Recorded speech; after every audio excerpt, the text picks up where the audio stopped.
Hello financial investors and welcome to the channel. My name is Brent and in today's video we are going to be doing our Stock Monday buys here on the 9th of November 2020. We're going to go ahead and kick off this video by taking a look at stock futures up on the screen now. Then we're going to go ahead and jump over into the M1 Finance Roth IRA, take a look at the performance overall for the portfolio, where it was at just 1 week ago, where it's at now, what are my top 3 winners, what are my top 3 losers. Then we're going to go ahead and jump into the 1 week performance.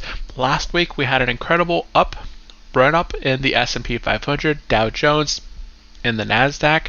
So we'll take a look at how the portfolio compared to the 3 main indexes, and then we'll go over what stock paid out a dividend and what stock we're planning to buy here on the 9th of November 2020. So it is a pretty exciting week going into the markets now that everything is pretty much finalized, that the results are in, and the stock market is liking that Joe Biden was elected president. So with that said, if you are brand new to my channel, have not yet subscribed, go down below, hit the red button to subscribe, make it gray, hit the bell to be notified every time I release a brand new video, and of course give this video a thumbs up, make it blue, and let's go ahead and get into the video. If I feel a little bit stuffy, or if I sound a little bit stuffy, it's because I'm getting over some congestion from my kids. You know, I have 2 kids, so it's always double the whammy. When one gets sick, the other gets sick, and then they get you sick. So it's a fun cycle, and that's going on through our house. So anyways, let's go ahead and get over our stock futures. So right now, the S&P 500 is positive by 1.81% here. If I refresh the page, it's still up very nicely. So already in the early days of the market, we should see a nice pop there in the S&P 500. The NASDAQ is up 2.7%. So we could see a between 2 to 3% return on the NASDAQ just on Monday alone. And the Dow Jones is up 1.45%. So all indexes are up over almost 3% there for the NASDAQ. So that is a really exciting pop there in the early days of the market on Monday. Now jumping over into the M1 Finance account. If you guys haven't checked out M1 Finance, I do have a ton of videos going over the basics of M1 Finance. Any questions that I've had on M1 Finance that I've answered, or that others here on the channel have left and had questions on and have also answered. So check out the playlist for M1 Finance, and if you guys are interested in checking it out, it is completely free to get started. With $100 you can start a taxable account, $500 you can start your retirement account, and I believe right now they did have a bit of a bonus of either 10 or 20 bucks, depending on if you use the link down in the description below to sign up, then you get that bonus. But it's a really nice free automated investing platform. I don't have the automated feature turned on, but that is something that a lot of investors do actually use, who just want to funnel money in and just have it invested really easily. So that is M1 Finance. Now overall, the portfolio was, I believe, at a high of around 30%. Right now we did have that 2 weeks of pretty negative the last few weeks. So if we take a look at the last month, we're still positive by 2.47%. But here we had a high of, I don't know if it'll let me see it there, right there, 26,163. Now we're not that high, or not that far away from hitting that high once again. So just a bit more and we should be hitting the high. But right here we went from about 26,000 all the way down to 24,000. So right there, just $2,000 wiped away within 2 weeks there, I believe, or maybe that's 1 week. And then we had a little double bottom there, and then we had our presidential election here on the 3rd, and the results started looking primarily like they're going to go towards Joe Biden, and the market has been recovering there. So that is the little mixture there. Now one thing I wanted to cover here was the overall performance. You know, what are my top 3 winners, what are my top 3 losers? So Apple, number 1, up 206%, followed by Eaton Vance and Lowe's. And then we have our worst performers down at the bottom here. We have Simon Property Group down 75%, Chevron 42%, and Tanger Factory Outlet down 38%. So we have retail REITs, real estate investment trusts, and oil down at the bottom. And I am holding these for the time being, and I'll just kind of buy and hold and kind of let them sit there for a while. It's only a few $100s, so as I add more capital to this portfolio, these positions will seem smaller and smaller as we're kind of building up our other positions up to be $1,000 or more in some of our bigger companies. So that is the sort of goal of the portfolio trending in the future. Now, over the past week, this portfolio had a return of roughly 5.09%, whereas the S&P 500 put on 7.32, the Dow Jones put on 6.87, and the Nasdaq put on 9.01. Now, the reason for the return here is just because within the last few weeks, my portfolio didn't dip as much. You can see here that we're a couple percentage points away from being back at our highs. Maybe 2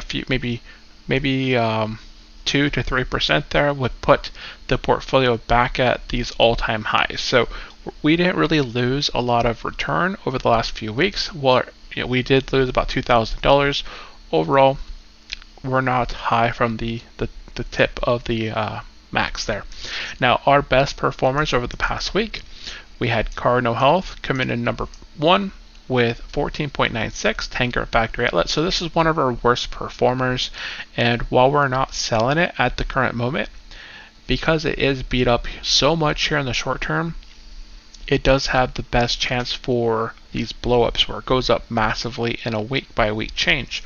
So while it may be shown negative in the portfolio for the time being, with time the company can turn it around, maybe rebound from the illness that's taking place here in the world, and say 2 or 3 years down the line, all of this will be behind the company. They'll be stronger because they made it through it. They know how to, pull back and make it through these tough times. So those are the three. We have a couple of REITs. So we have 2 REITs up here in Cardinal Health. And then our worst performers for this past week, we had Community Trust Bancorp down around 5%, Simon Property Group down 1.51%, and Consolidated Edison.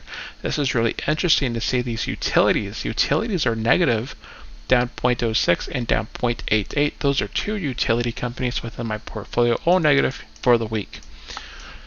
So that is the weekly performance. If we take a look at the activity, we did do 1 stock buy last week. We bought Pfizer. We bought $50.23 worth of Pfizer, and we received 1 dividend payout from Lowe's, and they paid out $2.28. So that is not a big payout, but Lowe's in itself has been doing very nicely for the portfolio. So while they may not have a high yield and a high dividend payout, you can see that they have returned a roughly 93.81% return from my cash that I have invested in this company. So it's not just a dividend driven portfolio, it's also looking for capital appreciation, which is hoping to either meet or exceed the typical S&P 500 while still shooting for a higher rate of dividend return. So over the past few years, we've had dividends collected or earned of around $1,551, with our portfolio having started with nothing and adding, the first year we added $5,500, the second year we added $6,000, and then this is our third year having added another $6,000. So that is where we are currently at with this portfolio, being about 3 years old here. On January 8th, 2021, it'll be exactly 3 years old. Now, as far as our portfolio goes, we did have a few positions that swapped from positive to negative. So within the last week, I believe we had maybe 13 companies that were negative last week. So right now we have a count of 17. They're not all negative right now. I have a couple highlighted here, such as Cardinal Health. Pfizer, I believe last week was negative. So it is still slightly negative, or maybe it was positive and it's slightly positive. They were actually positive this week, so I don't assume that they were positive last time I purchased them, but they're just slightly behind negatively. We can see Cardinal Health, because of this past week, they were probably negative. Let's go look at them for the 1 week. 1 week. Yeah, so just 1 week ago, Cardinal Health went from being negative maybe 2-3% to now being positive by 10.62%, putting me to the upside by about $70. UGI Corporation, this one was negative, went down a little bit more. AbbVie had been negative this past week, but we can see here, AbbVie, right there, it went up 9.11% here within the 1 week, putting it positive. I am holding Avi. I did buy about $1,500, or I think it was 15 or 16 so $100 of Abby on my Merrill Edge account. So I'm definitely holding those shares. You can see the current price is now $92.85. I'll probably sell out of those positions at 95. I'll probably set a limit sell, and just kind of sell that position off about $95, $97, and move the cash around into some other positions. But right now, I believe we bought at $87, $88 range, and now it's at 92. So I do see more upside for Avi. But as it gets closer to that $100 threshold, I don't see it hitting above $100 here in the short term. But I will take I will lock that in here when it does reach that price. And then we have Essex Property Trust. This is a real estate investment trust, and it did go from negative to positive there within last week. Okay, so let's flip it like that. And then we have these two positions right here, Las Vegas Sands and Tanger Factory Outlet. They're red right now just because they stopped paying a dividend, so I just kind of made them red. We're not funneling any more capital into these companies. So that is where we are at as far as that goes. Okay, now at this point, what I like to do is jump over into Seeking Alpha. If you guys haven't set up your own Seeking Alpha account, I think this is a really good idea to kind of set up. It is completely free, and you come down here, you go into your portfolio, you create a portfolio, you add all your holdings to your account, and here what I like to use is the dividend tab. Select that, sort by X dividend. Now if I take a look here, today is going to be the 9th of November. So if I scroll right down here, I'll see that Southern Company goes ex-dividend on the 13th, followed by Consolidated Edison. Now I know that SO and Ed, they were slightly down this past week, so they could be interesting to take a look. We can see that Consolidated Edison is up by 1.53%. So while not negative, that's really interesting. This was a position I'd like to add more equity to. It's a utility company. So this one is going ex-dividend on the 17th. We have CVX. I'm not planning on adding any more capital to CVX at the moment. That would be Chevron. This is in the oil. It's down roughly 30% in my portfolio, so I'm not planning on buying any more oil at the moment. Then we have Walgreens, that's retail, Johnson & Johnson, Waco Group, Stanley Black & Decker. So of the ones that are coming up on ex-dividend, I'm not really interested in buying into retail or oil. So those are out of, I'm not going to be buying them. And really there's not a lot of opportunity. If I take a look at what's coming up, I think the Southern Company would be, even though it's positive in the portfolio just slightly, I think that it does offer a really good opportunity here. It does offer a roughly 4.24% starting yield. It did get beat down here recently, and it does have the opportunity to go forward in the future. It has been growing and paying out dividends for the past 19 years, so it is a utility company, very solid. A lot of these other retail companies, such as Walgreens, they've been growing and paying out dividends 43 years though. So, while they haven't cut their dividend in the past, there could be that issue where if retail does continue to downtrend or just not have any upside potential, Walgreens could be, very hazard, especially when it's sitting near 5%. And, when I had looked at their revenue, their net income, it actually didn't look bad. But here in the current state with the illness and store closures, Walgreens could be one of those companies that just could have some unforeseen events take place. Whereas if we take a look at Consolidated Edison, it's a utility company, personnel and businesses are going to continue to use their services. They're going to get paid. If you don't pay the utility company, they're going to put a lien against your property. So they're going to get paid eventually over time at some point. So they're very low risk, and they are offering a nearly 4% starting yield. So while they may be slightly positive in the portfolio by 1.53%, they do offer much more upside potential versus if I do buy into a Walgreens, a Waco Group, a Chevron.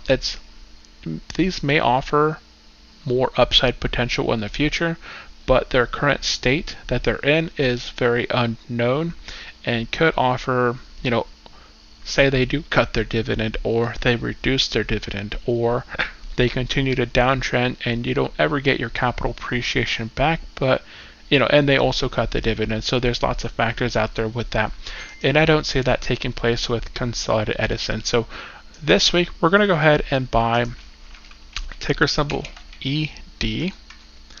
So let's go ahead and locate Consolidated Edison, and we're going to go ahead and hit buy sell, and we're going to go ahead and just buy all of it there. All of Consolidated Edison, the whole company, $75.93. Confirm that buy and done. And there we go. We have our pending buy there for our Monday. So let's go ahead and jump back to stock futures and take a look. So stock futures did dip just slightly, but overall we are going to see at least a 1 to 2% upside, possibly in the morning, and depending on how the news goes for the remainder of the day, we should see a pretty positive day here on Monday. So that is going to be it for today's video. Let me know down in the comment section below, are you planning on buying any stocks? Have you purchased any stocks within the last week? Let me know down in the comment section below. And of course, if you are brand new to my channel, have not yet subscribed, go down below, hit the red button to subscribe, make it gray, hit the bell to be notified every time we release a brand new video, and of course give this video a thumbs up, make it blue, and I will see you guys in the next video. Bye bye.